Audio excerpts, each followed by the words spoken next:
ఏంటో ఈ దొండకాయలు. ఆ దొండకాయలు కోయడానికి ఎంత కష్టపడతానో ఏమో తెలీదు కానీ, ఆ దొండకాయ కూరని నేను తినాలంటే మాత్రం ఎన్నో తిప్పలు పడాల్సిందే.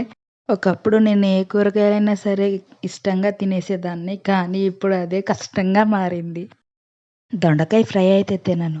దొండకాయల్లో టమాటా ఏసి వండుకొనైతే తింటాను. ఇప్పుడు కూడా ఆ దొండకాయ టమాటానే చేశాను. మా నాన్నమ్మ అయితే నాకొకటే చెప్పిద్ది, "అడ్డమైన గడ్డంతా తింటావు, కాయగూరలు తినడానికి నీకేమైంది" అని. ఏదైనా తినొద్దు అని చెప్పారంటే నా ప్రాణం మొత్తం అటే లాగుతది. దాన్ని తినే వరకి ఏదైతే అదయిందని చెప్పేసి ఫస్ట్ అయితే తినేస్తా నేనైతే. మీరు కూడా నాలానే ఇలానే చేస్తారా? లేకపోతే తినొద్దు అంటే తినుకోకుండా పక్కన పెట్టేస్తారా? కామెంట్ చేయండి. ఏం చేస్తాం ఇంకా, అప్పుడప్పుడైనా పెద్దవాళ్ళు చెప్పిన మాట పాటించాలి అని చెప్పి ఇంకా దొండకాయ టమాటా కర్రీ అయితే చేశాను.